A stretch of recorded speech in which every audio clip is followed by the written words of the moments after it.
let's talk about your feet. So today the subject is plantar fascia and plantar fasciitis. So here we go for plantar fascia. So obviously we know that the bottom surface, here's the picture, that the bottom surface of the foot is called the plantar surface. So we have plantar fascia in the bottom of the foot. Notice how big it is and notice how it covers the whole bottom. Where it's attaching is on the heel, and where it's also attaching is just in under on the ball of the foot, in that part of the foot. Now, the interesting things before we talk a little bit more about everything, the interesting thing about the plantar fascia is that, like, so what's it doing there? Why is it there? What's about it? What's the bigger picture about plantar fascia before we talk about the dysfunction? So let's do that. Let's talk a little bit about the connections around plantar fascia and what it's sort of doing. So for one thing, obviously, it's a thick fascia on the bottom of the feet, and it's also when you take a step and hit your heel and then walk through the foot, your plantar fascia is helping and keeping that whole bottom of the foot, so all those different feet bones integrated and together and so forth. But to me, that's like the structure stuff. But there's much more to it than that. There's actually the two of the big pieces for me is this. One is that the plantar fascia is actually a diaphragm. Oh my God. Okay, so you got the deal that we have respiratory diaphragm, and I'm sure in many of my posts I've talked about that we have other diaphragms in the body, like we have a pelvic diaphragm, we have a diaphragm that's here in the thoracic area. We also have a diaphragm that's one of the main ones that's in the middle of the head that has a lot to do with many things going on, which we'll talk about at another post or another time.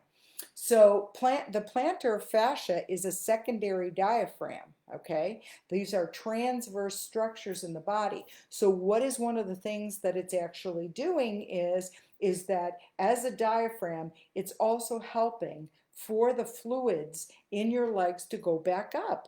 So remember that both blood and lymph in the lower extremities don't have a pump for them to go directly up. So one of the things that's happening is that your plantar fascia is also a pump to help that happen. So we're hoping the plantar fascia is working correctly so that it actually helps you get your fluids back up your legs. Now that's a whole nother way to look at this plantar fascia. Another way that you would never guess, I should ask you guys to guess, is another way that you would think about the plantar fascia is that it's related to the eyes. Like, whoa, how is that happening?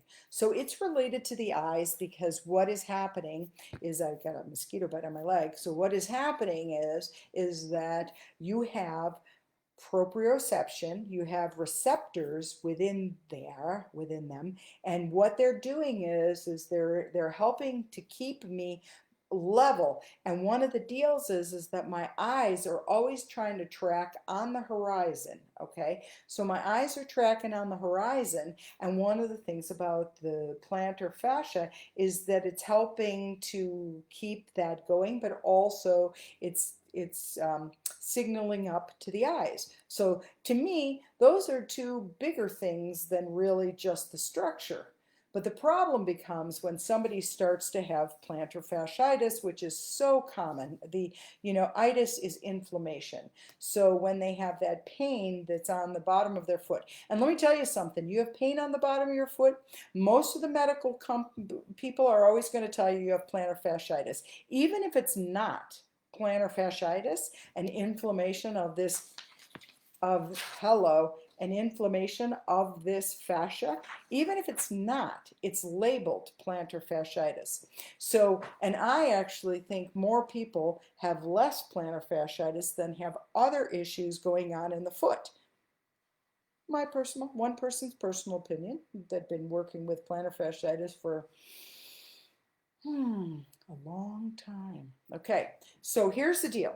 So let's talk about how this all comes together and what are all the things that are actually influencing or coming into relationship with the plantar fascia, or how the plantar fascia is getting itself all bound up or pulling, because the really common part of plantar fasciitis is when where it attaches on the heel actually begins, and sometimes when it's bad enough, pulls so much on the heel that it begins to create a bone spur. So that's one thing, because bone spurs occur when you have, often what's precipitating them is when the attachment of some ligament or tendon is pulling so hard on the bone at the attachment that in order for the body to try to stabilize with the pulling,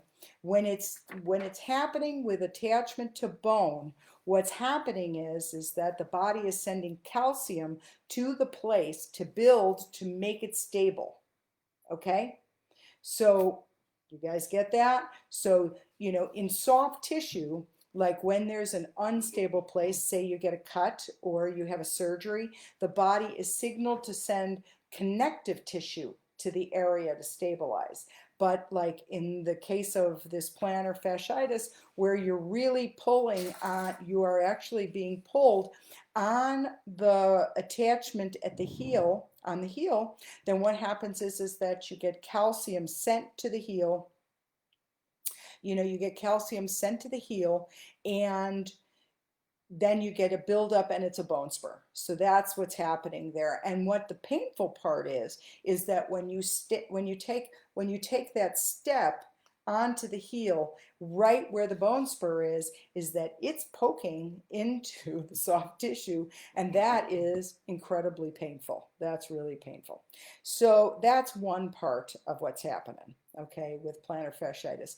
And the other part is that, as you can see, what's also going to happen is that you're not going to be able to bend your foot. So when you walk, what's supposed to happen is the foot is supposed to have some flexibility within the gait pattern of how I move through my foot. When the plantar fasciitis is tight, then what happens is I hit my heel and slap my foot. So I hit my heel and slap my foot. That does not get the movement through the plantar fascia going.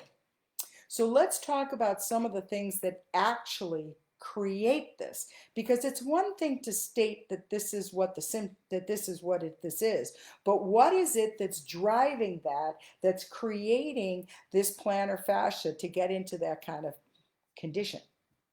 Okay. So let's talk about bone first. So I have a little picture here. I have a picture of your lower leg bones, okay? So here are the lower leg bones. I'm just going to give you one. So here is, let me find it, the tibia and the fibula, okay? This is my weight-bearing bone is my tibia, and my non-weight-bearing bone is my fibula. Notice that my fibula is my outer ankle, and my tibia is my inner ankle. So one of the things that really happens is that the fibula is actually such an important bone in the body. Most people go, well, it doesn't bear any weight, so what is the big deal about the fibula? I can't even say it. What is the big deal about the fibula? Well, the deal is that the fibula is actually connected to all the tissues, to all the membranes and tissues through my entire foot, all the way up through my knee, and actually all the way up and into my pelvis. So all the way up and into my pelvis. So what is happening with this fibula is the fibula is actually a tensioning regulator.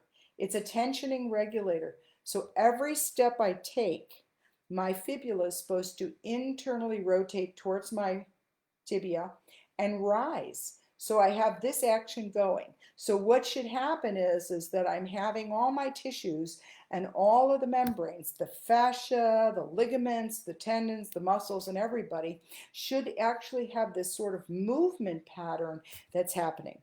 And I need to tell you that also connecting to the very top of the fibula here to the very top is your IT band. Everybody loves to talk about the IT band, and that's part of on the outside, the lateral side of your leg. So if that fibula is not moving and not doing this, what's happening is you have a lock. So the two lower leg bones are not functioning and pumping and working. What that does is lock your foot up. So if your foot most of the time is secondary, sort of secondary to some of this, but it's for sure going to happen if my fibula is not functioning. If my fibula is not functioning, it's going to lock all of the bones and the membranes and the tendons. It's going to lock them all. If this is not working, it's going to lock them all in my foot, and it's going to have me once again hitting and slapping my foot. So my plantar fascia is not getting the stretch that happens as I walk through. It's not getting that stretch that happens. So just you hit and flap. Isn't that interesting? Because I bet if you walk and you listen to yourself walking, you probably have one foot that hits and you don't really hear it, or you hear it, but it's not a big deal. And then you hear the other one go slap, slap. Well, you definitely know when that's happening, you have a fibula that's not working. Okay? You have a fibula that's not working, and it's probably going to lead to eventually your foot getting locked up, and then it's possible for you to get the plantar fasciitis. There isn't anybody who has plantar fasciitis that doesn't have that fibula locked.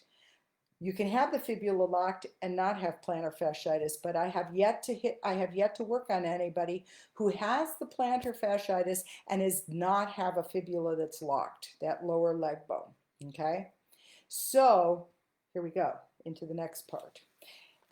I'm going to show you a picture of how the fascias are continuous. Now remember I said that your IT band, right? Your IT band is connecting to the top of the fibula here on either side, right?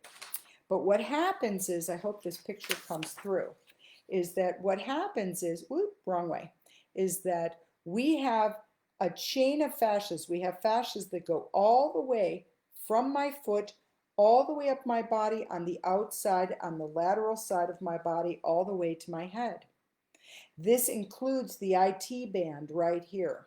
So this is called the lateral chain of fascias. It's all the way up to my head. So imagine this. Actually, this picture is not great because I'm going to get it closer, but the deal is that it actually starts up here on the skull, and this doesn't show it that way. So one of the things I can have is I can have something going on, TMJ, I can have something going on in my shoulder, and what it's going to do is pull all the way down through the fascia, all the way to my ankle, to my foot, lock up my foot, and once again, my plantar fascia is not going to operate the way it should. So you can see that rarely is anything in the body in unto itself. Rarely. I would have to say never, because everything is working in relationship to other things and other systems. Because here we have the plantar fascia, and it's being dictated by the fibula. And here we have plantar fascia, and it's also dictated by another plane of fascia coming down the side of the body. So there's interrelationships between many things in the body. That's why we have to widen our view and begin to understand how things work together.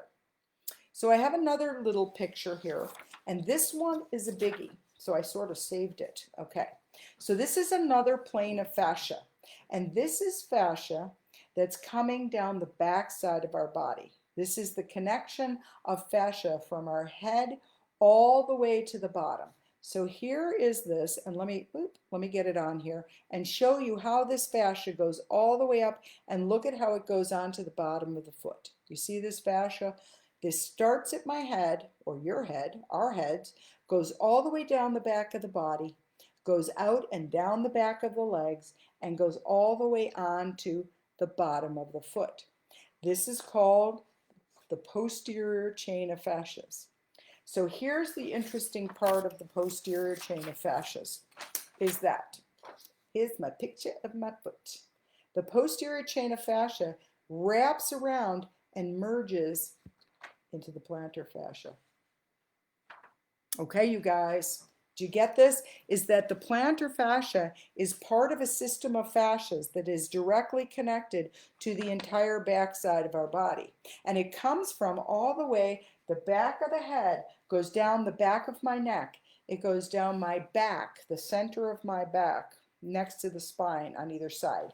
It goes down and out through the pelvis, down fascially on my hamstrings, fascially behind my knee, fascially through my calves, goes all the way down and goes around the heels and is merging into the plantar fascia.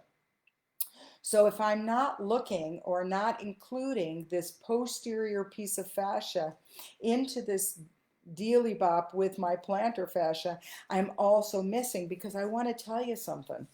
I really, really do. I want to tell you something, is that our head, okay, your head, and the back of your head, hey, will you get me the skull over there, the colory one that's on the shelf, is that the plantar fascia is starting, I apologize, the posterior fascia, okay, because there's lots of fascia in the body. Fascia is like the big, thank you. The fascia is like the big thing. So here's the back of our head, this blue bone. See, notice, let me get you get away a little bit. So this is the back of your head, and that fascia is connecting onto the back of your head. This is your occiput. So that fascia is coming here.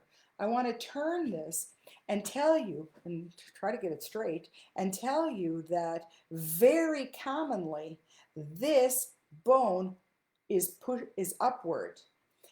You can have a whiplash that makes your occiput go high.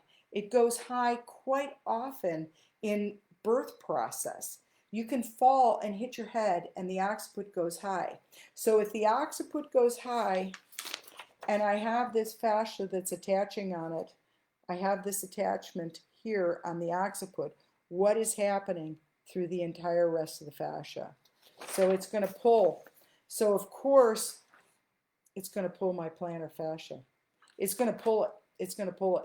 Now, somebody may have some soreness or something in the ball of the foot as well, not just in the heel, but in the plantar fascia that's by the ball of the foot.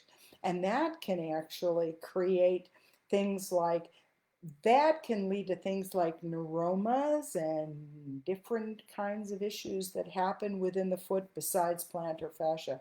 So I mean, you can have tension in the fascia here that shows up in a different way. You don't always have to have the pain where, or the symptom where it's actually originating from, or where it's, like where it's coming from or how it's tracking. Because you could not have pain in any of the posterior fascia and still have something going on in your heel. There's lots of people with heel pain, lots of people. And that can be, you've got some posterior fascia stuff.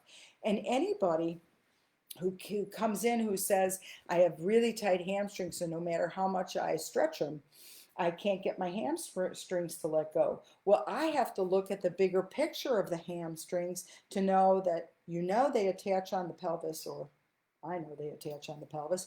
And if I have a pelvis that's out of place, I'm going to have my hamstrings being pulled. Well, if that happens, then that posterior chain of fascia is going to tighten, and then I could be tight into my plantar fascia. So that's one of the things. I was so lucky that I went to the osteopathic school up in Canada that I did, because one of the big things that they really worked with us on was how to see how things are interconnected. And today, that's how I live. That's how I see things. I can't see something in and to itself. And that would be great if you guys also understood that, and understood as a practitioner that you have to look bigger, or as a client to know that it's a bigger picture than just the symptom that you're having. So, well, you know what, guys? That's all I got on plantar fascia and plantar fasciitis. It was just a quickie today, so I apologize. But hey, I had a good time.